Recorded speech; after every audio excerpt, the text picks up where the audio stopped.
Oke, bismillahirrahmanirrahim. Assalamualaikum warahmatullahi wabarakatuh. Selamat siang, teman-teman. Ya, oke. Sore ya, sore ya. Udah sore, udah sore. Jangan bersedih tetap saya. Ya, Tin. Gue percaya lu setia, Tin.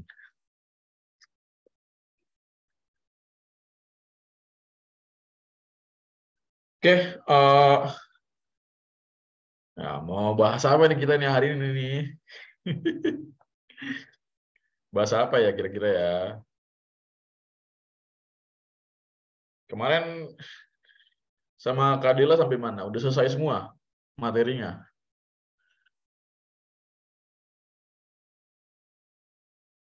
Belum?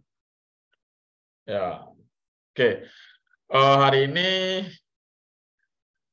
gua bakal ngajarin kalian seputar geografi fisik ya, geografi fisik ya. Jadi bukan hanya sekedar atmosfer ya. Ini iya sih, kebanyakan ya. Mostly gue bahas tentang meteorologi dan klimatologi karena sesuai dengan bidang keahlian gue. Tapi gue akan sedikit singgung tentang apa tentang asal usul, bukan asal usul sih. Ya, intinya gue akan singgung sedikit tentang inti bumi ya karena ada kaitannya gitu ya dengan materi atmosfer yang bakalan gue bawakan pada hari ini. Ya, ini dia. Ini tampilan awal ya dari 26 slide. Ya, jadi geografi fisik ya. Apa sih geografi fisik itu? Ya, jadi geografi fisik itu cabang keilmuan atau bidang keilmuan yang mempelajari secara tampilan fisik gitu ya. Ya, yang berkaitan dengan apa? Yang berkaitan dengan fenomena ataupun mungkin suatu apa kenampakan gitu ya yang ada di muka bumi gitu ya. Dan juga dalam bentuk apa pola di sini ya. Nah, karena kan nanti gue bakal akan bahas juga sedikit tentang pola curah hujan nih. Jadi itu juga termasuk dalam kajian geografi fisik. Sebenarnya geografi fisik itu banyak. Ya ada meteorologi, klimatologi, ya hidrologi, eh, astronomi juga kalau nggak salah masuk gitu ya. Jadi ada banyak geografi fisik. Ya. Nah, tapi yang akan gue ajarin ke kalian pada hari ini hanya lingkup tiga ini aja. Ya, ya.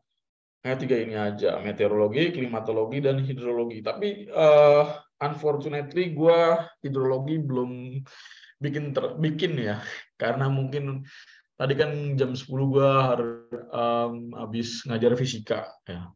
Terus habis itu gue break makan, sholat, dan ternyata tetap nggak kekejar gitu ya. Meskipun habis itu gue langsung kebut PPT lagi, tapi nggak kekejar gitu. Tapi yang nggak masalah. Ya mungkin nanti di lain kesempatan akan kita diskusikan. Ya, yang pertama itu ada meteorologi. Ya, kemarin mungkin Dela udah menjelaskan ya, gue mungkin agak sedikit menambahkan atau bahkan mempersimpel ya, melakukan simplifikasi, penyederhanaan terkait definisi ya. Jadi meteorologi itu ilmu yang mempelajari karakteristik fisik ya atau fisis atmosfer ya, serta apa? Serta segala proses yang terlibat di dalamnya. Gitu. Jadi di sini ada proses yang terlibat ya dalam meteorologi apa aja ya, misalkan kayak proses terbentuknya awan, proses bergeraknya angin ya itu semua dikaji dalam meteorologi. Yang kedua itu klimatologi ya. Ya, jadi ini mempelajari iklim ya teman-teman ya. Iklim dan pola dinamika atmosfer baik secara fisik, spasial sorry ya, baik secara spasial ataupun temporal. Ya, secara spasial itu berarti menurut ruang gitu ya. Temporal itu berarti menurut waktunya. Ya, jadi menurut waktunya. Ya, karena di sini kalau dikatakan besaran cuaca ya kalau sudah menyangkut klimatologis atau secara klimatologis, berarti kita di sini sudah bicara waktu, ya, atau bahkan sudah nggak bicara lagi secara spasial atau secara keruangan, sebab iklim, ya, itu dulunya mungkin identik dengan wilayah yang besar gitu ya, atau secara makro gitu ya. Tapi sekarang, ya, di era modern ini, ya, seiring berjalannya waktu, pemanasan global gitu ya, yang membuat tiap-tiap wilayah, ya, dalam satuan atau lingkup yang lebih kecil itu memiliki karakteristik yang berbeda-beda atau iklim yang berbeda-beda. Ya, misalnya gini, kalau kita mengatakan bahwa pola curah hujan di Jawa itu adalah pola curah hujan yang monsunal gitu ya, atau yang mengikuti pola dari angin muson. Nah, tapi Bogor, kalau lu tahu, hampir tiap hari jam 3 atau jam 4 sore itu pasti hujan. Itu nggak mengenal dia musim kemarau, nggak mengenal musim hujan, jam 3 atau jam 4 pasti hujan. Ya, karena gue 4 tahun di Dramaga ya di Bogor, kuliah itu ngerasain banget betapa sering hujannya kota Bogor gitu ya. Karena memang layak disebut kota hujan karena itu. Terus hidrologi, ya, kita di sini bahas distribusi. Distribusi itu berarti kaitannya sama sebaran. Ya, terus siklus itu berarti apa? Siklus itu kan bahasa Inggrisnya dari cycle gitu ya, atau melingkar gitu ya. Itu berarti proses pengulangan gitu ya. Ya. Dan juga kualitas air. Gitu. Proses pengulangan apa yang dimaksud dari siklus gitu ya? Proses pengulangannya seperti apa ya? Misalkan dari fase air gitu ya. Ya, misalkan fase air yang pada fase dia dalam bentuk uap ya. Itu ada proses kejadian berulangnya. Dari uap ya, kemudian dia hujan ya. Dari hujan kemudian masuk ke dalam tanah melalui proses infiltrasi, lalu perkolasi di dalam tanah, nyampe di badan air, lalu menguap lagi, itu kan siklus namanya gitu ya. Dan juga kualitas air. Ya. Nah, sebelum kita membahas lebih jauh tentang atmosfer gitu ya, tentang meteorologi, tentang klimatologi, kita alangkah baiknya belajar ini dulu. Ya, inti bumi sebagai penggerak. Jadi di masa lalu, ya, di awal bumi baru pertama kali terbentuk, gitu ya. Ya, bumi itu punya beberapa bagian, tapi waktu pertama kali dia terbentuk itu nggak kelihatan jelas bagian-bagiannya, gitu ya. Tapi sekarang udah semakin jelas ya dengan semakin canggihnya teknologi ya, terutama radar atau sensor gitu ya, kita bisa mengetahui kandungan yang ada dalam inti bumi tanpa harus pergi ke dalamnya gitu ya. Makanya di sini komposisi dari inti bumi itu adalah apa? Ya, besi, nikel, sulfur, karbon, ya, oksigen, silikon, dan potasium. Ya, di sini karbon, oksigen, silikon, dan potasium jumlahnya belum diketahui berapa persen, atau mungkin terlalu kecil sehingga tidak bisa disebutkan. Itu. Nah, ukuran fisisnya ya jari-jarinya itu sekitar 1.220 km. Ya, itu di inti dalamnya ya, dengan suhu maksimumnya 5.000 Kelvin. Ya. Nah, asal teman tahu. Nah, asal teman-teman tahu, inti bumi ya, kalau inti bumi yang dalam dan di luar itu digabung, ya, itu maka akan sebesar planet Mars. Jadi inti bumi itu sebenarnya ukurannya sama kayak planet Mars. Jadi kalau planet Mars dimasukin ke bumi itu muat. Ya, jadi planet Mars itu lebih kecil ukurannya. Nah, mungkin teman-teman bisa nonton dulu ya. Inti bumi sebagai penggerak. Maksudnya gimana sih inti bumi sebagai penggerak? Ya. Jadi ya mungkin kemarin teman-teman yang di Jakarta itu sempat ngerasain gempa, atau mungkin teman-teman yang lain di rumahnya sana itu sering sering mengalami gempa. Ya, gempa itu konsekuensi dari apa sih sebenarnya. Ya, jadi gempa itu adalah bagian dari konsekuensi bergeraknya kerak bumi atau lempeng yang kita sebut sebagai lempeng tektonik, gitu ya. Nah, ada 3 macam gerakan di sini. Ada subduksi, ya. Subduksi itu saling menghantam, gitu ya, bertumbuk lah, gitu ya, bertumbuk. Terus spread itu artinya menyebar, ya, spreading, menyebar, atau mungkin ini disebutnya divergensi, gitu ya, divergensi. Nah, terus ada yang lateral, atau mungkin di sini disebutnya transform, gitu ya. Jadi subduksi itu nama lainnya adalah konveksi, ya. Konveksi itu. Konvergen, ya, konvergen berarti dia saling bertumbukan. Nah, konsekuensi dari subduksi itu adalah terbentuknya gunung-gunung berapi aktif, gitu. Nah, kalau spreading, menyebar, itu berarti antara apa namanya, antara lempeng tektonik itu saling tarik menarik, gitu teman-teman, ya, atau divergen. Nah, ini yang menciptakan wilayah-wilayah yang disebut sebagai mid ocean ridge atau punggung tengah samudra, gitu ya. Ya, jadi ketarik dan naik ke atas, gitu.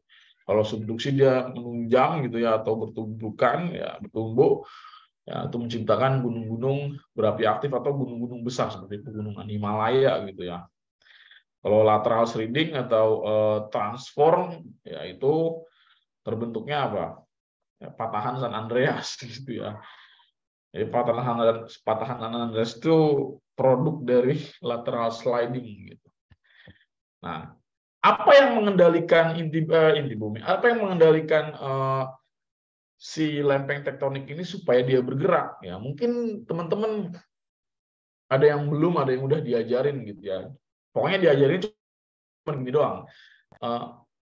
Pergerakan lempeng tektonik itu ada 3, ada konvergen, divergen, transform. Tapi kita nggak pernah dikasih tahu mungkin bagaimana lempeng tektonik ini bisa bergerak, gitu ya. Oke, Nafis jawab magma. Ya, magmanya gimana? Magmanya diapain? Ya, magmanya diapain? Ya, kayak ini kita setel aja videonya.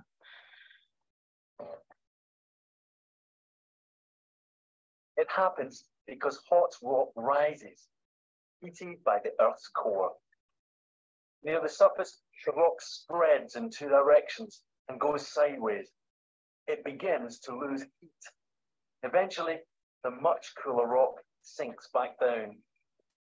Through this spreading process, the Earth's crust is very slowly dragged apart. And it's this that ultimately causes the continents to move. Where the plates collide, the rock on the seafloor containing carbon from the dead plankton is carried deep into the earth. As it descends, this layer of rock is heated, so the rock melts, releasing carbon dioxide. And gas is returned back into the atmosphere during an eruption.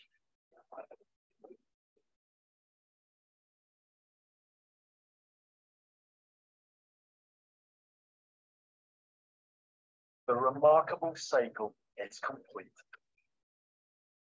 Ya, itu video singkat yang mungkin ada panjangnya. Nah, jadi kata Nafis tadi udah dijelaskan sama dia bahwa pergerakan lempeng tektonik itu disebabkan oleh adanya arus konveksi magma atau arus konvektif magma. Ya, mungkin kita di SMP pernah belajar apa itu konveksi, gitu ya. Jadi konveksi itu adalah berpindahnya panas disertai dengan perpindahan materialnya, gitu. Nah, inti bumi itu kan sangat panas, 5000 Kelvin. Ya, nah, dia itu melelehkan lapisan yang ada di atasnya, gitu ya, melelehkan lapisan di atasnya yang bahan dasar tadi udah disebutkan, yang ada besi, ya, nikel dan lain-lain, gitu ya. Dia itu saking panas ya bisa melelehkan ya, besi, nikel, dan juga batuan-batuan yang ada di atasnya. Nah, karena panas, ya kan, berarti apa? Volumenya merenggang, gitu. Ya, jadi volume atau massa jenis dari si magma ini merenggang atau menjadi lebih ringan. Ya, konsekuensinya apa? Dia berpindah, membawa panas ke atas, ya kan. Nah, kemudian ketika sampai atas, semakin menjauh dari inti bumi, dia mendingin, ya, mendingin, dan kemudian apa? Pada wilayah yang spreading, ya, dia akan bergerak kayak spread gitu, nyebar, ya, akan menyebabkan pergerakan lempeng tektonik saling menjauh.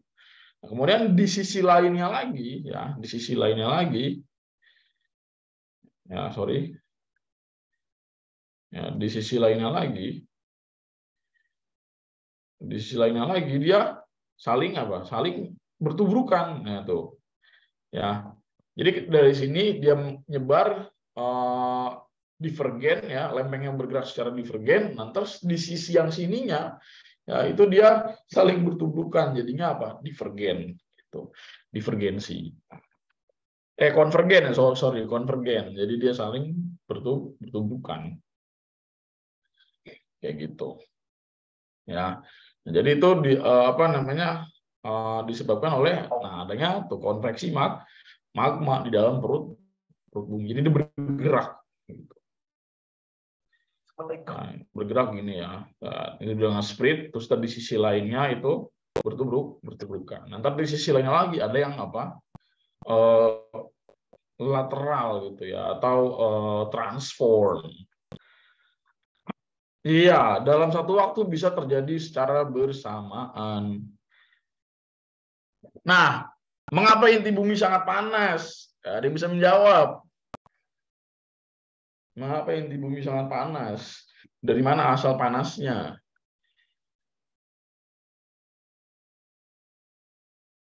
Ya, kalau kita belajar lagi mengenai teori Big Bang, gitu, teman-teman, ya. Jadi teori Big Bang itu kan alam semesta itu berasal dari satu titik materi tunggal yang tidak stabil, bertekanan besar, dan bersuhu tinggi. Ya, kemudian dia ketika mencapai ketidakstabilan maksimum, ya, dia meledak, ya, lalu menyebar, memuntahkan semua material yang ada di dalamnya, itu sehingga menjadi benda-benda langit lain, gitu kan, ya, yang gas, dia akan berkumpul membentuk satu tempat yang disebut sebagai nebula, ya. Dia yang padat dalam artian belum padat amat, ya. Ya, dia yang lebih padat dari gas, ya, itu dalam bentuk lelehan, ya, lelehan logam, ya. Dia akan karena dia punya gravitasi, ya, kuncinya adalah gravitasi. Dia jadi apa? Jadi bisa menarik benda-benda di sekitarnya, kayak gitu. Nah, itu suhunya emang berarti apa? Pada saat pertama kali dia keluar dari ledakan Big Bang, suhunya udah tinggi, ya, hasil dari tekanan yang besar dan ketidakstabilan, gitu, ya, kayak gitu. Berikutnya, nah ini, ya. Nah, ya, tadi kita udah belajarin di bumi, nah sekarang atmosfernya, gitu, ya. Nah, mengapa bumi bisa memiliki atmosfer? Dari mana asalnya? Ya, jadi pada saat tadi proses tadi udah jadi, gitu, ya, teman-teman, ya. Jadi udah lama, udah jutaan tahun, ya. Bumi yang tadinya cuman bola panas, ya, akhirnya dia mendingin, ya. Ya. Jadi di sini dijelaskan bahwa bumi, ya, bola panas yang terbentuk dari ledakan besar atau Big Bang, ya. Bola logam ini memiliki gravitasi yang cukup untuk menarik material yang lebih ringan di sekitarnya. Selain itu juga apa? Ya, pada saat itu bumi masih sering dihantam meteor, kayak gitu. Nah, kemudian apa? Ya, permukaan bumi yang cair ini kemudian mendingin, ya.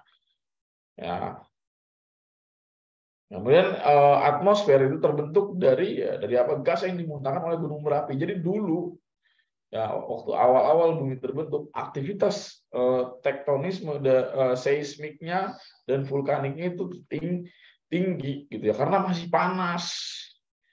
Ya, akhirnya apa? Si gunung berapi ini muntahin banyak jenis-jenis debu vulkanik yang kemudian bertahan di atmosfer. Kenapa dia bisa bertahan di atmosfer? Sekali lagi, karena gravitasi yang bekerja di setiap titik arahnya sama, ya, yaitu mana? Ke pusat bumi.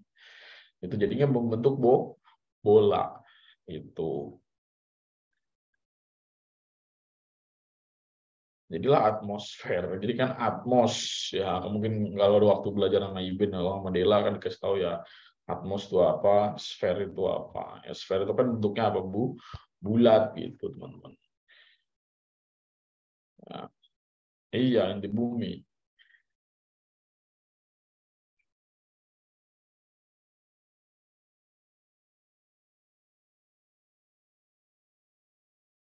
Nah, ya sekarang kita udah mulai ke diskusi tentang atmosfer ya.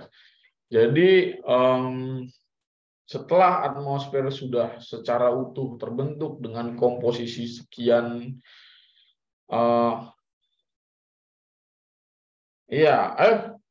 bukan awan, salah, bukan awan, atmosfer, ya,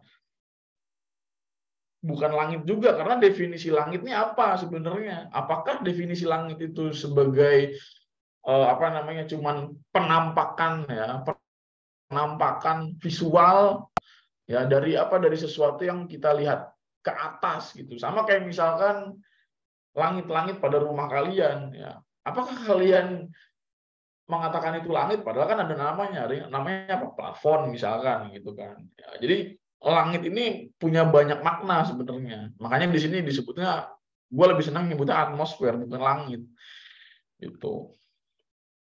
Jadi gas atau gas yang menyusun, yang menjadi komposisi atmosfer itu berasal dari gunung berapi atau debu vulkanik yang bertahan ribuan tahun, bukan ribuan tahun lah, jutaan tahun ya.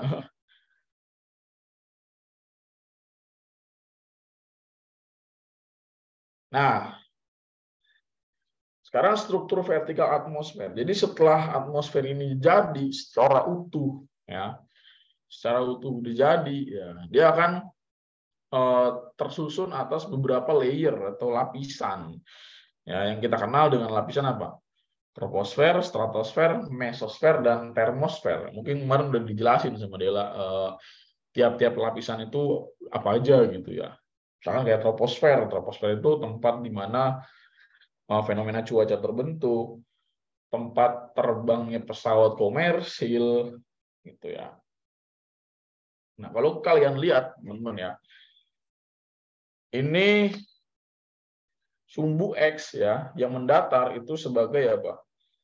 Temperatur atau suhunya. Lalu kemudian di sumbu Y itu adalah altitude atau ketinggian dalam satuan meter. Nah, kita lihat suhu garis merah ini suhu. Kita lihat semakin bertambah ketinggian di troposfer, itu suhunya semakin menurun itu. Nah, semakin bertambah ketinggian lalu suhunya menurun, ini disebut sebagai fenomena yang namanya apa? Lapse rate. Ya, lapse rate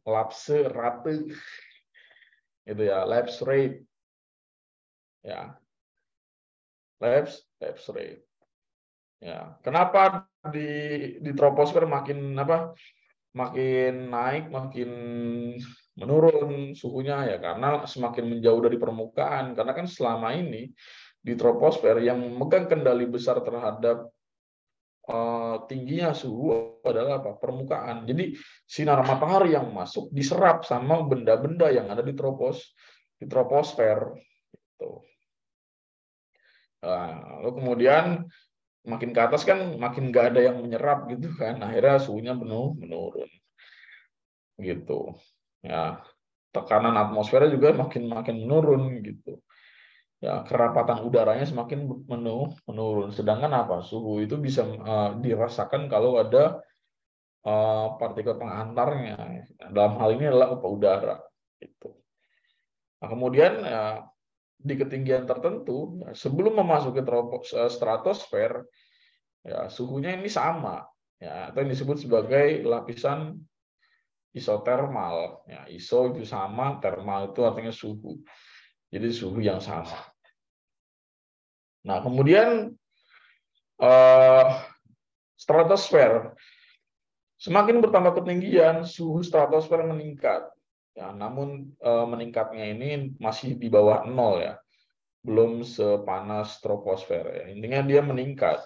Dari mana aktivitas peningkatan suhu ini terjadi? Dari proses apa?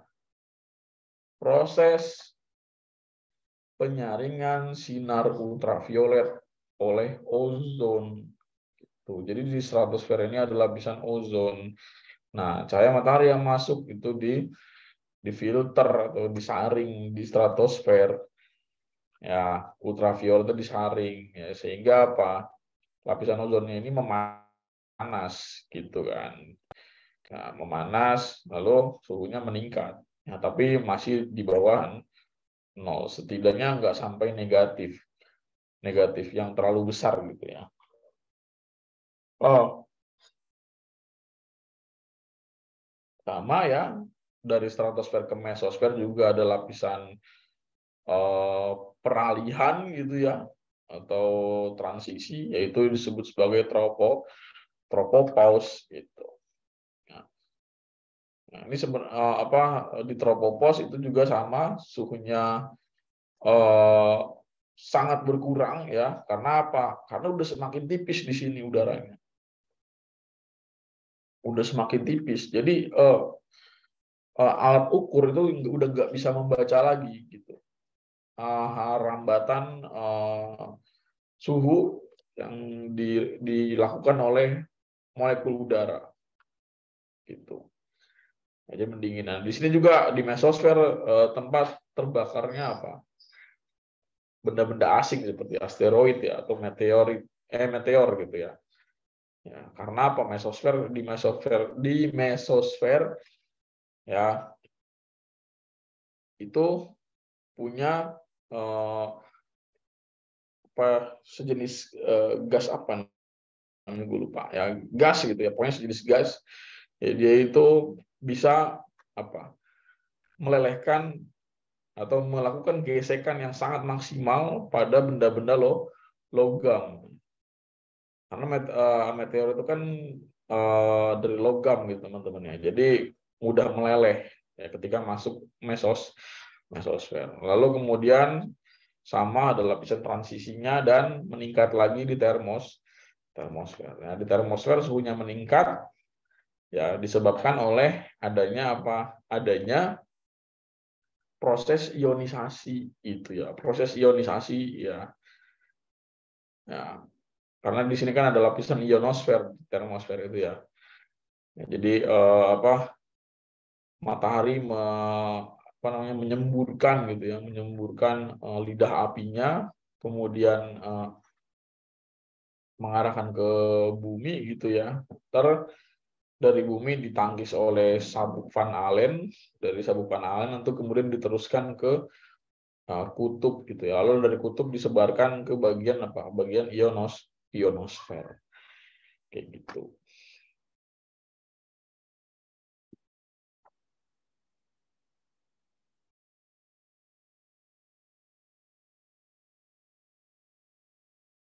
Oke, dari mana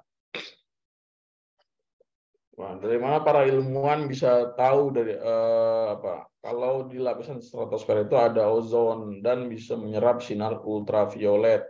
Itu teori dari mana? Oke. Gue nggak mau berbicara terlalu banyak karena takutnya kalian nanti pusing dengan istilah-istilah ilmiahnya. Ya, intinya ya, ilmuwan meteorologi itu punya metode yang namanya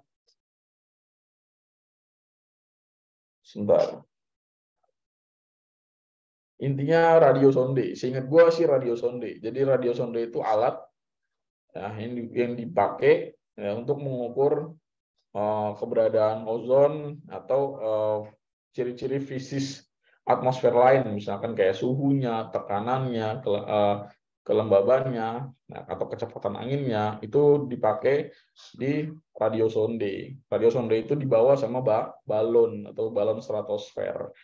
Kayak gitu. Nah, jadi balon stratosfer itu diterbangin sampai ketinggian sana, ya, ntar kemudian dideteksi adanya keberadaan senyawa O3, unsur O3 gitu ya, atau gas yang disebut ozon, kayak gitu.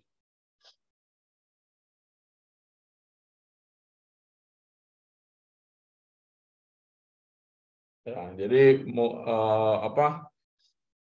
keberadaannya udah diketahui, lalu bagaimana proses kerjanya dia terhadap sinar ultraviolet itu menggunakan metode empiris atau perhitungan, ya, perhitungan reaksi kimia gitu ya.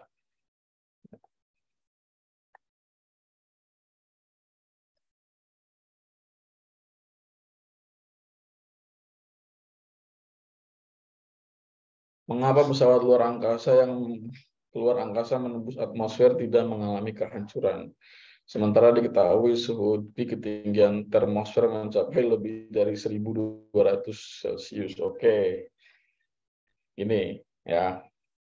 Kenapa pesawat luar angkasa, atau kita mungkin di sini menyederhanakannya sebagai roket ya, karena kan ini istilah umumnya roket. Ya, jadi kenapa roket pada saat keluar atmosfer kok nggak bakar, kok nggak meledak, tapi kalau meteor kok meledak? Kenapa? Ini pertanyaan besar gitu. Ya, ada juga yang nanya ke gua, dan kebanyakan dari mereka itu mendeklarasikan atau menamai diri mereka sebagai kelompok penganut bumi datar. Ya, jadi mereka sangat sekali anti dengan kemajuan ilmu pengetahuan, gitu, teman-teman. Jadi perlu kalian bedakan antara roket dengan meteor. Ya, dibedakan dari segi apa? Pertama, materialnya. Ya, kalian bisa googling ya, material penyusun body roket itu apa.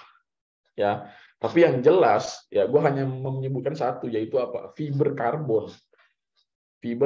Karbon atau serat karbon, dan juga keramik. Keramiknya bukan berarti keramik yang biasa dipakai di ubin. Ya. Jadi apa? Ya.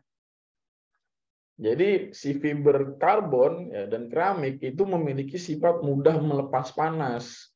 Ya, jadi keramik mudah melepas panas, sementara fiber karbon memiliki titik leleh 3.500 derajat Celcius. Kalau lu mikir termosfer suhunya 1.200, nggak ada apa-apanya dibanding dengan apa? Dibanding dengan daya tahan fiber karbon terhadap suhu tinggi.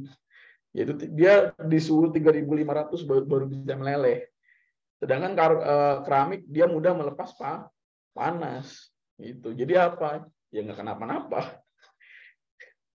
Itu. Sedangkan apa? Meteor itu kan logam. Logam itu logam biasa gitu, apalagi logam gitu kan, atau besi, ferrum gitu kan. Ya besi nggak nyampe 1.000 juga udah meleleh gitu kan, udah merah warnanya. Makanya gampang kebakar. Nah, lagi pula juga meteor kan arah geraknya tuh jatuh ke bumi gitu kan, dengan kecepatan tinggi. Ya, sedangkan roket itu mati-matian buat ngelawan gravitasi bumi gitu kan. Ya supaya bisa lepas, makanya kecepatannya lebih rendah. Jadi gaya geseknya antara partikel udara yang membawa suhu panas dengan bodi roket itu tidak sebesar gesekannya dengan meteor. Jadi dia nggak kenapa-napa kayak gitu. Jadi jangan berpikir bahwa dua peristiwa itu adalah hal yang harus disamakan dan seharusnya sama-sama meledak. Itu salah.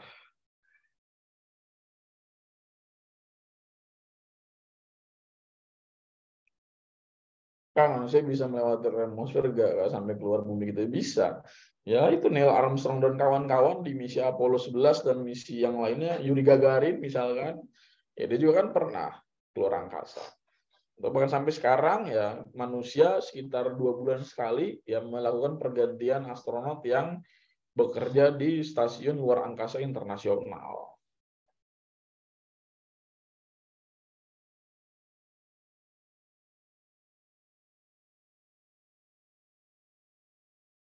Ya iya, pasti ada pengujian bahannya gitu kan. Ya, kan dia udah tahu nih secara teoritis dan secara empiris gitu kan.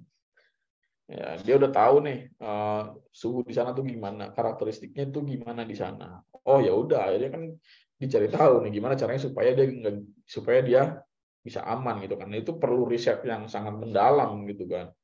Nggak bisa sembarangan. Ya, karena bisa berakibat fatal. Bahkan sebelum meninggalkan bumi aja bisa jadi kejadian yang tidak menyenangkan. Misalkan pada peristiwa pesawat Challenger ya. Challenger itu berarti pesawat misi luar angkasa sekitar tahun 80 atau 90-an gitu. Yang mana sebelum dia mencapai atmosfer luar, dia udah meledak ya. Akibatnya 8 orang meninggal. Entah mungkin badannya udah jadi abu apa waktu itu pada saat meledak, keras banget, meledak yang gila. Oke, ya tadi kita udah berbicara lapisan atmosfer, ya sekarang kita ke troposfer. Ya. Nah, troposfer itu sebagai tempat terbentuknya cuaca. Ya, jadi nggak semua lapisan atmosfer itu mumpuni atau memadai sebagai tempat terbentuknya cuaca. Itu ya. Hal ini tentu saja dikarenakan oleh apa? Pertama, karena troposfer tadi menerima radiasi paling maksimum gitu ya dibanding lapisan atmosfer yang lain. Kedua, ya komponen-komponen cuaca itu kan adanya di permukaan semua gitu kan, kayak uap air gitu ya, terus inti kondensasi itu semuanya ada di troposfer. Ya udah deh, berarti dia emang cuman sebatas sampai di sana. Nah, kenapa awan nggak bisa sampai lapisan stratosfer? Ya, kenapa? Karena ketika mencapai lapisan tropopause, awan kehilangan gaya angkatnya. Ya, kehilangan gaya angkatnya karena letaknya yang terlalu tinggi gitu kan. Sedangkan awan ini udah berat, udah penuh nih. Berarti kan kalau udah penuh, udah gemuk kan, udah nggak bisa naik lagi kan. Ya udah dia akhirnya berhenti di troposfer bagian atas. Paling mentok di situ.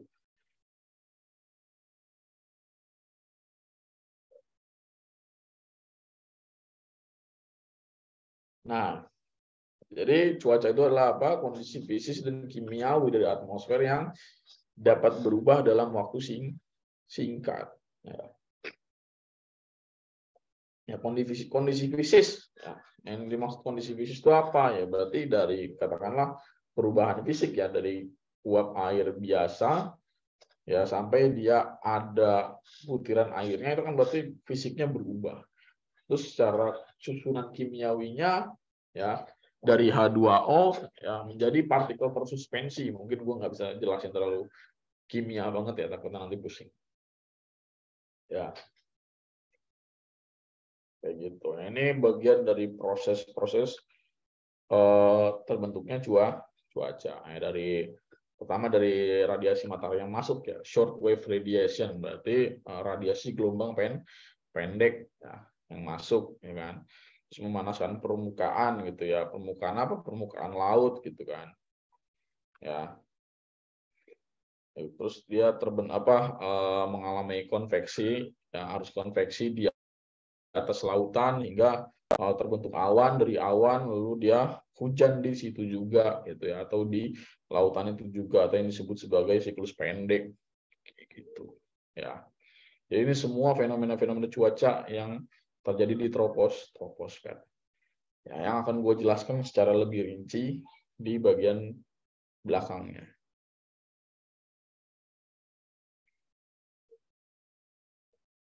Nah, ini unsur-unsur cuaca ya teman-teman ya.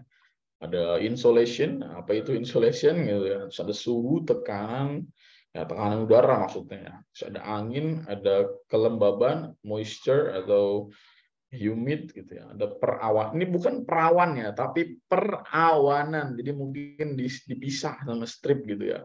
Jadi perawanan, bukan perawan gitu ya.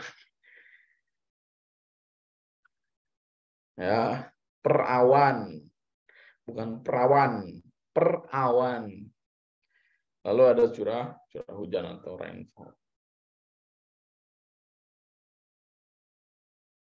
Nah kayak gitu mengikat asa ya, perawanan kayak gitu. Nah, kita mulai di insolation ya, atau insolasi gitu ya. Singkatan dari apa? Incoming solar radiation. Incoming itu masuk, solar itu matahari, radiation itu matahari. Radiation itu radiasi. Ya. Jadi ini radiasi matahari yang datang ke bumi. Ya. Nah, radiasi ini berperan besar dalam pengaturan energi budget ya yang diterima bumi. Ya. Jadi energi itu sebagai pengendali utama gitu ya. Terbentuknya unsur-unsur cuaca yang lain ya, suhu, tekanan dan sebagainya itu dimulai dari radiasi matahari yang masuk. Gitu ya. Nah, ya teman-teman bisa lihat ya di sini dari 100% ya radiasi matahari yang masuk ya belum sampai permukaan sudah dipantulkan kembali oleh atmosfer ya. Dalam hal ini selain awan ya. Jadi gas-gas di atmosfer itu tadi ya, mungkin di lapisan termosfer, mesosfer atau stratosfer itu udah memantulkan sekitar 6%-nya. Ya, lalu kemudian ketika sampai di troposfer dipantulkan lagi oleh siapa? Awan. Jadi reflected by clouds 20%. Ya. Nah, kemudian apa? Setelah ada yang dipantulkan ya, terus diapain? Ada juga yang diserap, absorbed by atmosfer. Jadi atmosfer itu ada dua muka gitu ya. Maksudnya bermuka dua dia. Ada yang memantulkan, ada juga yang menyerap kayak gitu. Nah, contohnya apa? Kayak stratosfer itu menyerap gitu ya. Jadi penyerapan radiasi matahari dalam bentuk ultraviolet ya, untuk membentuk ozon gitu. Nah, terus juga awan ada yang memantulkan, ada juga yang menyerap gitu. Nah, terus apa lagi? Dipakai di permukaan, absorbed by land and ocean. Jadi diserap sama permukaan dan juga laut ya, permukaan tanah ya, land dan ocean itu samudra gitu ya. Diserap sebanyak berapa? 51%. Nah, lalu kemudian pada sore hari gitu ya, panas tersebut dirilis atau dikeluarkan lagi itu ya, carried to clouds and atmosphere by latent heat in water vapor 23%. Jadi dibawa oleh apa? Oleh awan dan atmosfer melalui panas laten yang ada di apa? Di uap air itu. Jadi panas laten itu panas yang dibawa sama massa udara gitu ya, atau massa udara itu parcel ya atau calon terbentuknya awan gitu ya. Kayak gitu. Jadi di bawah sama mereka sebanyak 23%. Gitu.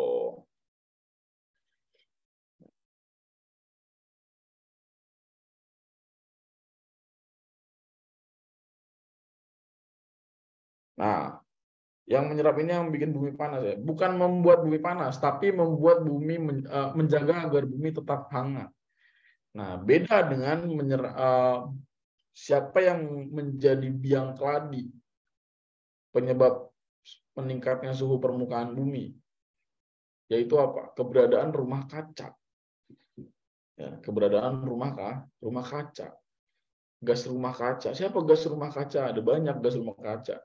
Ya, uap air juga termasuk gas rumah kaca.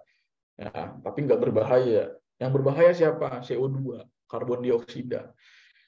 Jadi kalau konsentrasi CO2-nya rapat di atmosfer, ya itu seperti bayangin rumah kaca. Buat teman-teman yang udah main harvest moon, ya harvest moon atau musim tanam, musim panen gitu ya. Di sini ada yang main harvest moon.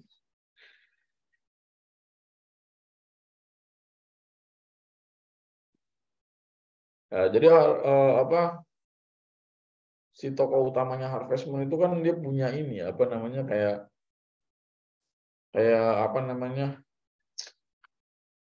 rumah kaca gitu ya, tempat dia bertani gitu ya. Jadi rumah kaca itu dipakai oleh orang-orang di negara subtropis yang Sepanjang tahun mereka hanya kebagian sedikit. Ya, tujuannya apa? Untuk merangkap panas di dalam rumah kaca sehingga tanaman mereka itu tetap mendapatkan radiasi yang cukup. Ya. Nah, jadi rumah kaca itu prinsipnya apa? Ketika panas matahari masuk, oke, masuk, ya kan? Tapi apa? Nggak bisa dikeluarin lagi. Artinya apa? Suhu di dalam rumah kaca itu benar-benar panas, cuy.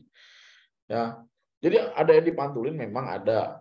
Ya. Tapi juga ada yang masuk. Nah, celakanya yang udah masuk itu susah keluar.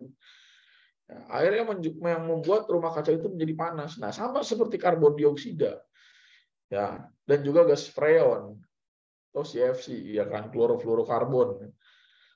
Ya, jadi konsentrasinya yang tinggi itu bisa berperan sebagai rumah kaca. Ya, rumah kaca itu sebenarnya manfaatnya baik, tapi kalau konsentrasinya atau jumlahnya terlalu banyak, ya dia nggak baik, dia bisa memerangkap kayak gitu. Iya, jadi bukan karena wujud rumah kacanya, tapi apa? Gas rumah kaca yang konsentrasinya terlalu banyak. Ya. Nah, ini bisa direcovery nggak efek dari rumah kaca itu? Kalau dicegah, mungkin nggak bisa. Diperbaiki lama. Ya. Jadi ini bisa direcovery. Ya. Cuman mungkin waktunya butuh waktu lama. Ya. Ya, waktu itu gue udah mengajukan pertanyaan kepada teman-teman Sosum waktu itu di grup, mungkin gak skip ya. Jadi CO2 ini udah terlalu banyak, teman-teman, atau gas rumah kaca ini terlalu banyak. Nah, gimana caranya supaya kita bisa mengurangi gas CO2 ini? Karena apa? Konsumsi bahan bakar tuh konsumsi bahan bakar fosil tuh udah nggak bisa dicegah. Kalau emang nggak habis. Ya, nah, ilmuwan itu pernah memikirkan ide gila yang sampai sekarang mungkin masih berjalan proyeknya. Ya, masih direncanakan tapi belum berjalan, sorry. Yaitu apa? Mereka menangkap karbon lalu menyimpannya ke dalam tanah. Ya. Jadi ilmuwan tuh berencana untuk menangkap karbon yang ada di atmosfer lalu menyimpannya di dalam tanah. Ya. Itu namanya CCS, ya, CCS, atau kepanjangannya itu carbon capture and storage. Ya, carbon capture itu betul menangkap, storage itu betul menyimpan. Ya, jadi yang tadinya karbon itu dalam bentuk gas, kemudian ditangkap, ya, terus diberi tekanan yang sangat besar dalam penyimpanan sehingga bentuknya berubah menjadi cair. Nah, masalahnya yang jadi pertimbangan adalah di mana disimpannya. Sebab apa? Setiap daerah itu berpotensi gempa. Ya, nah itu. Kalau misalkan keadaan bocor, itu gimana?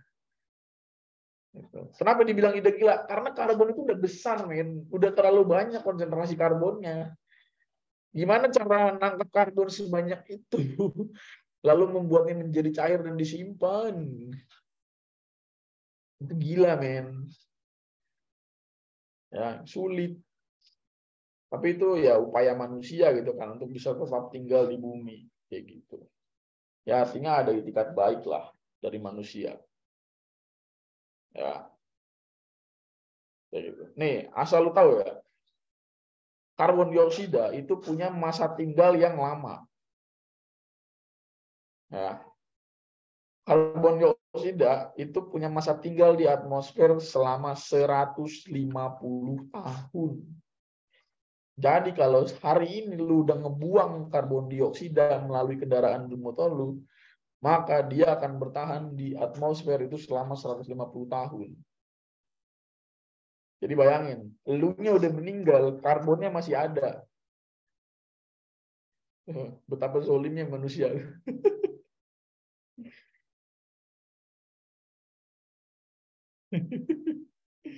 Tapi ya gimana, menurut gue sih gimana ya, nggak dosa juga, gimana habis kayak apa sih, ini tuh udah kayak udah takdir lah, suratan lah, itu udah nggak bisa diapa-apain lagi menurut gua.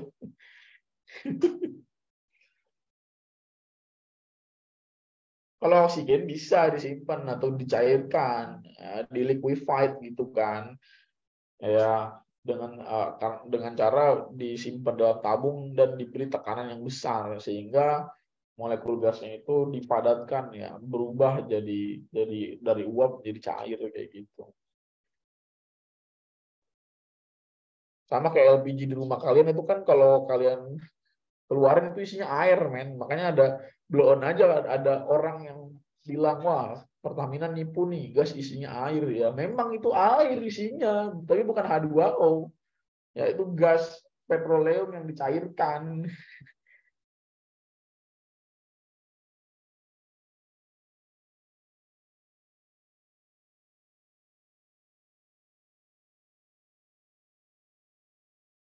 Oke, lanjut. Nah, suhu. Ya, ini kita bicara suhu udara, teman-teman. Suhu itu besaran fisik yang mengekspresikan secara kuantitatif, artinya bisa dihitung ya. Jadi bukan cuma perspektif seseorang panas atau dingin, tapi bisa dihitung secara kuantitatif. Ya. Ya, jadi setelah radiasi matahari diterima oleh permukaan bumi, ya energi tersebut digunakan untuk apa? Memanaskan udara, ya, sehingga ada istilah yang namanya suhu udara gitu kan. Gitu ya. Nah, ini proses skemanya ada di gambar samping itu ya. Ya, jadi parsel udara naik secara adiabatik. Adiabatik itu artinya eh, tidak ada pertukaran antara kalor di dalam parsel udara dengan lingkungan. Jadi nggak ada tukeran gitu. Tapi apa?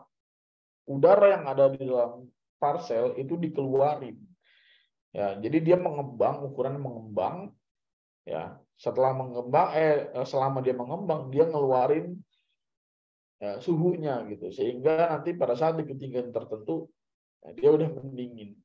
Nah, suhu dingin di dalam parsel itulah mendukung proses terjadinya kondensasi.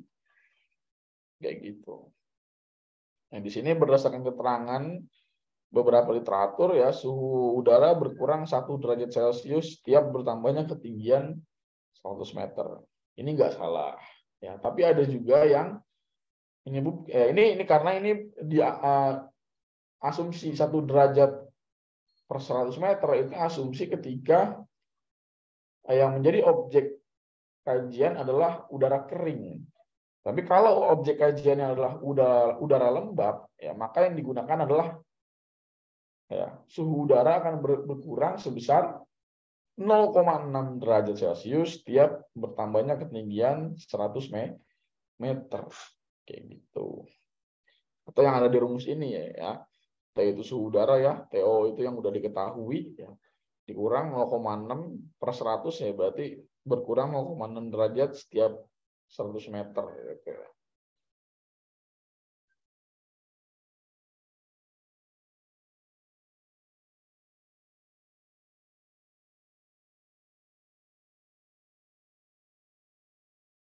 Enggak, justru malah gini loh.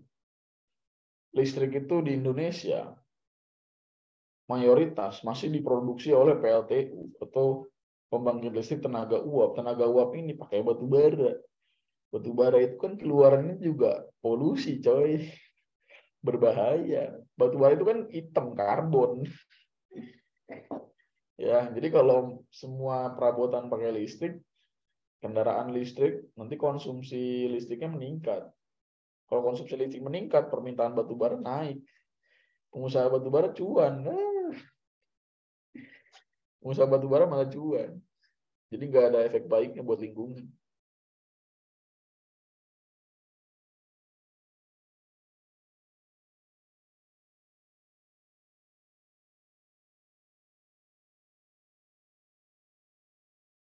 Nah, kemudian tekanan. Apa itu tekanan? Ini kita berarti tekanan udara ya. Itu tekanan udara adalah apa?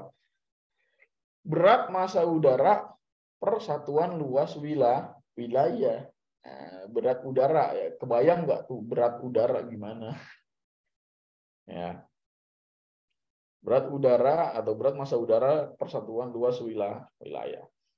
Nah, semakin mendekati permukaan ya, tekanan atmosfernya semakin besar. Ya, kenapa? Karena banyak udara yang kayak terikat atau terjebak dalam gravitasi di permukaan yang sangat besar gitu kan. Ya, terus semakin bertambah ketinggian ya semakin tipis ya, karena apa? Menjauh dari pusat bumi kan berarti gravitasinya makin kecil gitu. Jadi dia tekanan udaranya semakin berkurang. Nah, ini ada gue udah jelasin di bagian suhu tadi ya. Mana ya?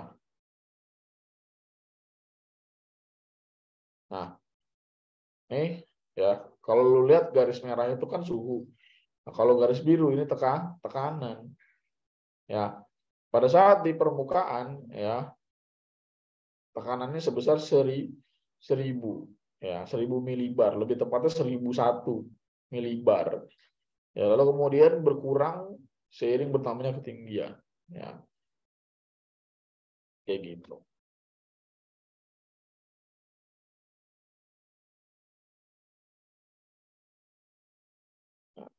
Tekanan udara diukur oleh alat yang bernama barometer.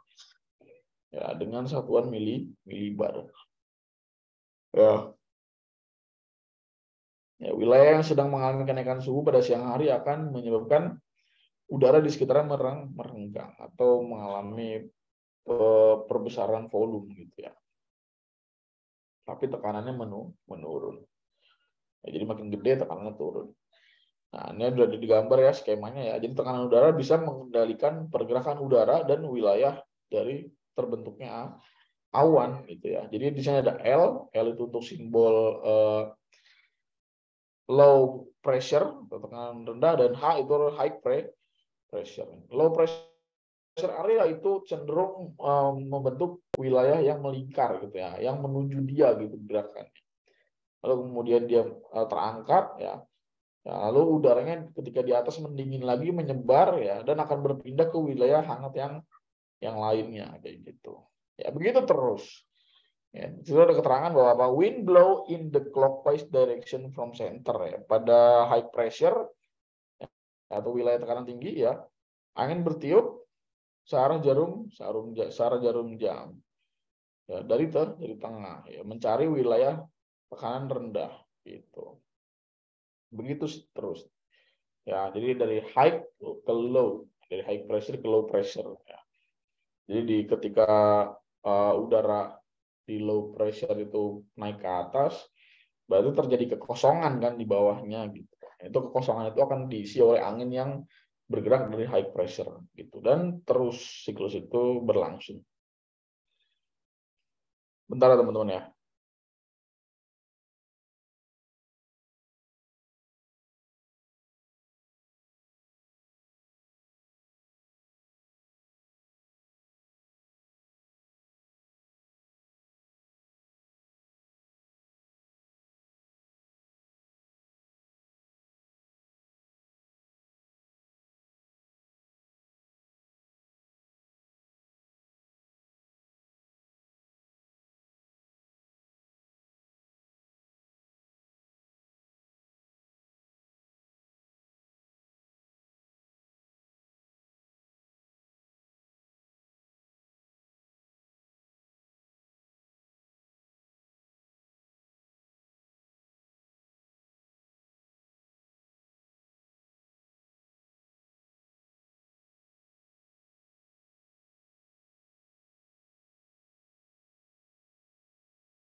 Oke, sorry. Gue minum dulu. Ngantuk banget, anjir. Ngantuk, coy. Sumpah ngantuk. Belum istirahat gue dari tadi ngajar fisika. Buset. Oke, setelah tekanan ada apa lagi nih? Sorry. Angin. Angin. Bawa. Angin adalah apa? Udara yang bergerak, gitu ya. Kenapa? Karena dikendalikan oleh perubahan tekanan tadi, seperti gue jelaskan ya. Nah, sebagai konsekuensi adanya perbedaan suhu antara dua tempat. Jadi suhu dulu beda, ya. Perbedaan suhu menyebabkan beda tekanan, ya. Perbedaan tekanan itu disebut sebagai gradien barometris, ya. Lalu kemudian baru udaranya bergerak. Nah, terus kecepatan angin diukur oleh alat yang bernama cup counter anemometer. Ya, mungkin di sini gue hanya menyebutkan anemometer biar lebih familiar. Tapi sebenarnya nama alat ini adalah cup counter anemometer. Jadi angin itu akan mendorong cup ini untuk berputar berlawanan jarum jam, gitu ya. Kemudian perputaran anginnya akan menyebabkan perubahan angka di sini. Ntar kita baca pengukurannya kayak gitu.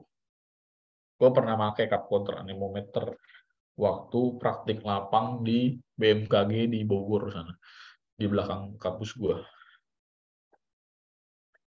Nah, gue praktikum mengukur kecepatan angin, ya, dan berbeda ketinggian ya, di berbeda ketinggian. Jadi tempat gue mengukur kecepatan angin itu ada di ketinggian 2 meter, 7 meter, dan 10 meter. Ya, hasilnya adalah apa? Kecepatan angin itu berbeda di tiap ketinggian. Semakin dekat permukaan, kecepatan angin semakin pelan. Semakin jauh dari permukaan, kecepatan angin semakin kencang. Ya. Nah, ini bisa kita lihat dari grafik yang ada di samping ini nih. Ya. Variasi kecepatan angin terhadap ketinggi, ya.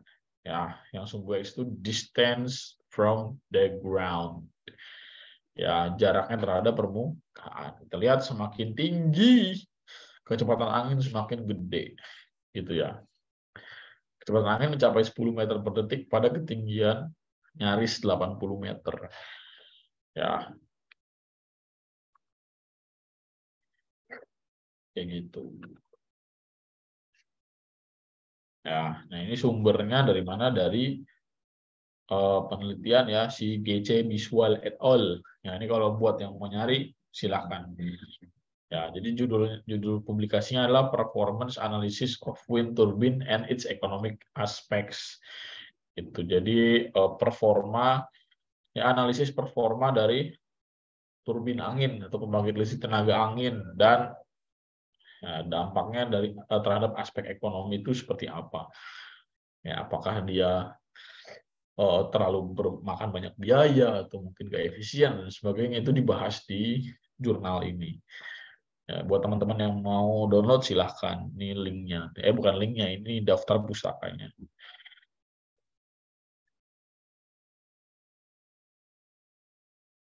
Lalu kelembaban. Ya, kelembaban secara definisi adalah perbandingan dari kuantitas atau jumlah uap air yang terkandung dalam sebuah paket atau parsel udara. Ya, ya, kelembaban ada dua jenis, ada yang absolut, ya. Absolut itu apa? Ya, perbandingan antara ya massa uap airnya dengan massa udara keringnya, ya, dalam volume dan suhu yang dalam volume udara dan suhu udara tertentu. Gitu. Semakin banyak, ya, semakin panas suhunya, maka uap air yang ditampung akan semakin besar. Nah, beda dengan relatif. Kalau relatif ya dia suhunya sama, nggak diubah-ubah. Tapi kalau absolut ya dia bergantung pada suhu. Semakin tinggi suhu, maka uap air yang dikandung semakin besar. Tapi kalau relatif nggak bergantung pada suhu. Ya, suhunya sama ya. Terus apa yang ditampung? Ya, jumlah uap air gitu ya. Dengan jumlah uap air yang bisa ditampung. Artinya gini, jumlah uap air yang saat itu sedang ada dibagi dengan kapasitas maksimumnya, itulah kelembaban relatif. Gitu. Ya. Ya kayak misalkan ini gelas gitu kan. Gelas itu kapasitasnya berapa, volumenya berapa gitu. Tapi gue isi hanya segini gitu. Padahal kan gue bisa sampai maksimumnya gitu kan. Nah, perbandingan antara volume air di gelas ini dengan kapasitas maksimumnya itu bisa diibaratkan dengan kelembaban relatif gitu ya. Nah, terus ada yang menarik teman-teman. Ya. Antara konsep hot and humid dengan hot and dry. Jadi ada dua situasi menyebalkan buat kita. Ya, tapi yang paling menyebalkan adalah hot and humid. Hot itu artinya panas, humid itu artinya lembab. Udah panas, lembab.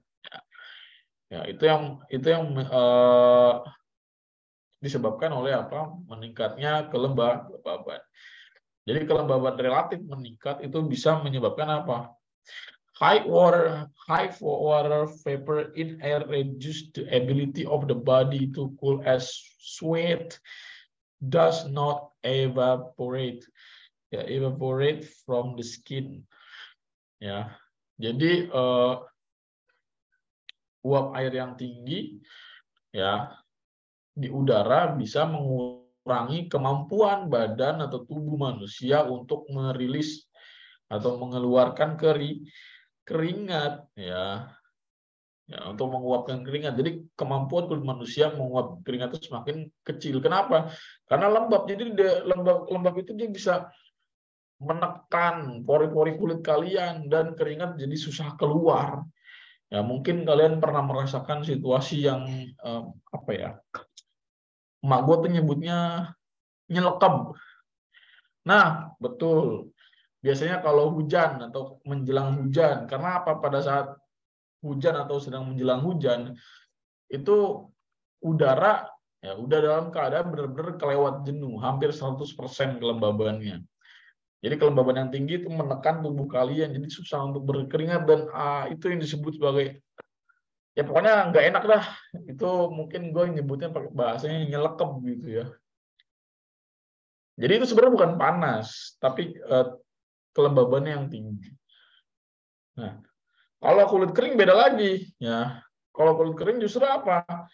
Ya, low water vapor in air allows evaporation of sweat from the skin that cools the body. Jadi kandungan uap air yang rendah di udara itu mempermudah kulit untuk melepas atau mengevaporasikan melepas keringat ya.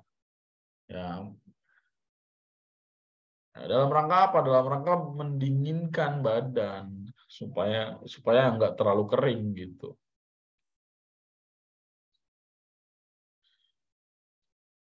Ya, jadi berarti saat dingin kita nggak keringat gara-gara water vapor tinggi. Beda kasus Tina. Jadi mungkin maksud Tina kalau lagi di ruangan ber-AC ya. Kalau di ruangan ber-AC kan itu kasusnya apa? AC itu kan ruangan yang dikeringkan gitu ya. Jadi udara lembab di ruangan disedot sama AC, terus di AC ngeluarin ini gas freonnya supaya kering dan dingin gitu.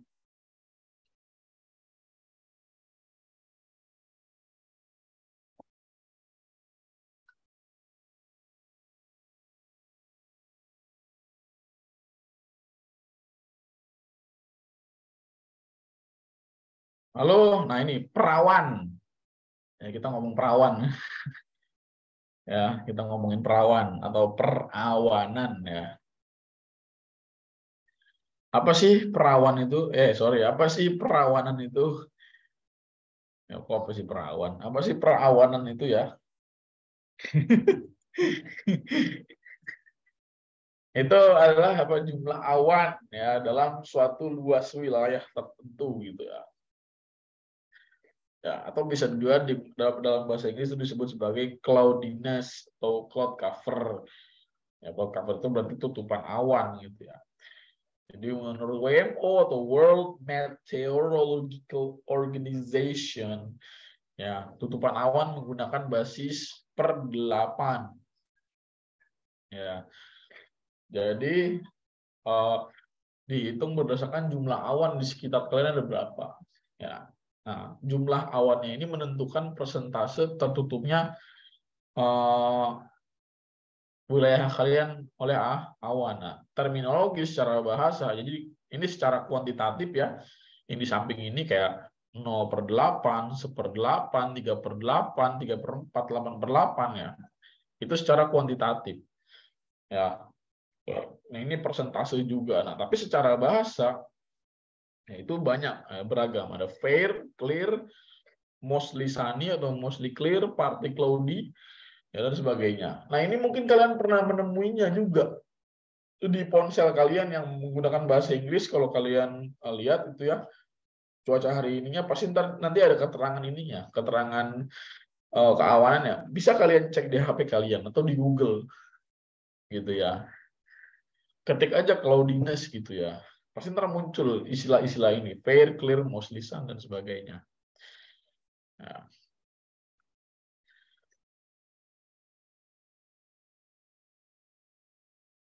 Nah, ini punya dia mostly cloudy gitu kan. Berarti tutupan awannya sekitar 3/4 atau 7 sampai 7/8. Berarti mendung ya. Nah, ini di bawah ini ya, ini kayak cara menghitungnya gitu lah istilahnya gitu ya. Jadi ada dibagi jadi 8 bagian setengah lingkaran gitu ya. Satu bagian itu terdiri dari beberapa awan besar gitu. Jadi yang dihitung cuma awan besar. Kalau awannya cuma keroco kecil itu nggak usah dihitung. Gitu. Cloudy itu. Yang lain apa tuh?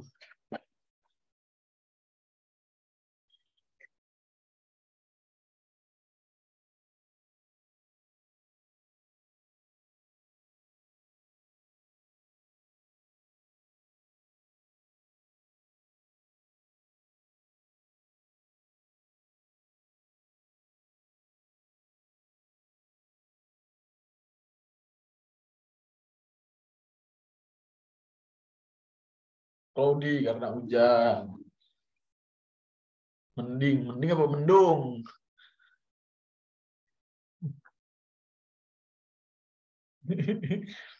Mending aja lu. Oke. Nah, berikutnya curah hujan ya. Curah hujan itu apa? Ya, jumlah presipitasi dalam bentuk cair yang turun ke bumi. Emang ada presipitasi yang bukan dalam bentuk cair? Ada. Ya, namanya apa? Ya, hail. Ya, namanya hail. Ada yang pernah dengar hail?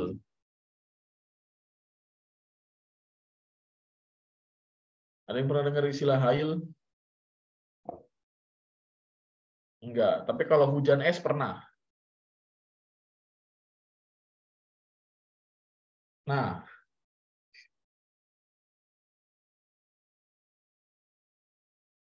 ya, hujan es batu jangan kalian sebut sebagai hujan salju, beda fase, ya, beda fase. Ya, kalau es itu dari cair menjadi padat, kalau salju itu kan kristal ya, berarti itu dari mana? Dari gas ke padat, gitu.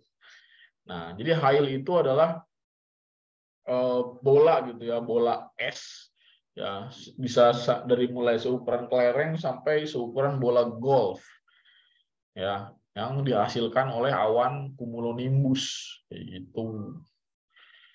Ya,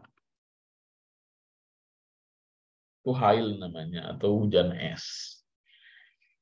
Jadi presipitasi adalah setiap produk dari kondensasi uap air di atmosfer yang jatuh di bawah tarikan gravitasi dari awan, kayak gitu. Jadi ada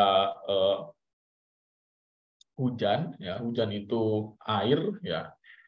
Kalau hail itu es, ya, artinya hujan yang membeku gitu ya di wilayah tertentu di awan ya, yang tadinya dia air ketika melewati sebuah wilayah di jadi di awan ya di ketinggian tertentu dia berubah fase menjadi padat gitu ya. Ya, kalau hail udah pasti dihasilkan oleh awan cumulonimbus. Karena awan cumulonimbus itu gabungan dari dua jenis awan ya, cumulus dan nimbus. Cumulus itu berarti gumpalan, nimbus itu berarti hujan. Ya. Nah, di sana karena cumulonimbus itu kan tinggi, teman-teman. Dia tuh termasuk awan dengan kategori puncaknya itu rendah. Jadi dari permukaan ke dasar awan itu sangat rendah karena saking besarnya. Lalu kemudian dia menjulang tinggi ke atas gitu. Jadi dingin gitu.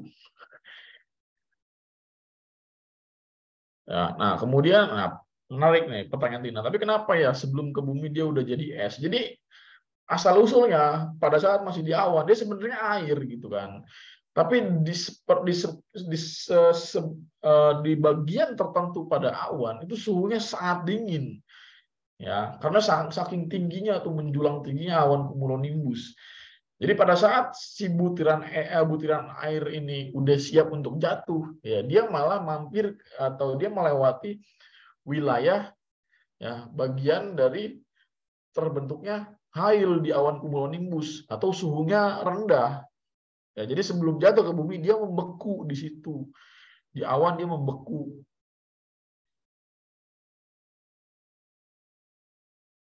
Gitu. Ya. Dia membeku lalu jatuh dalam bentuk fase es. Apakah pola curah hujan yang sudah rusak ini bisa dipulihkan kembali? Sebenarnya pola curah hujan di Indonesia itu normal-normal aja, gitu kan. Kalaupun dia bergeser atau mengalami bukan ketidakjelasan sebenarnya atau mengalami sedikit pergeseran, itu pun karena adanya variabilitas iklim gitu. Jadi normal-normal aja sebenarnya. Ya, jadi nggak tiba-tiba bergeser misalkan di sepanjang tahun Indonesia sudah nggak lagi musim hujan di bulan Januari, misalkan sepanjang tahun Indonesia hujannya di bulan Juli itu udah ngawur, nggak mungkin, ya kan? Sebenarnya normal ya karena orang-orang atau ilmuwan dunia meteorologi itu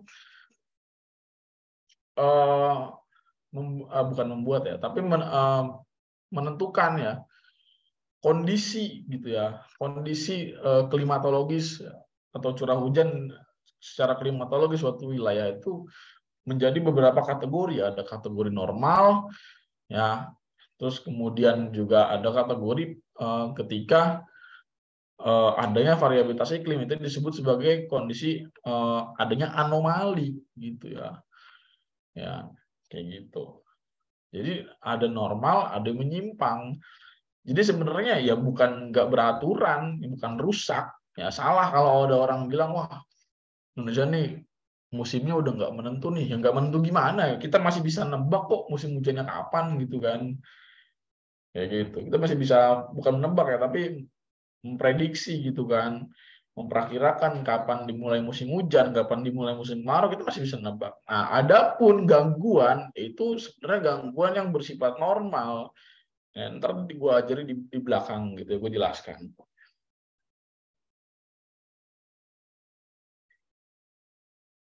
Nah, jadi curah hujan diukur menggunakan rain gauge atau ombrometer gitu. Satuannya apa? Milimeter per waktu. Ini mungkin kalian pernah melihat berita gitu ya.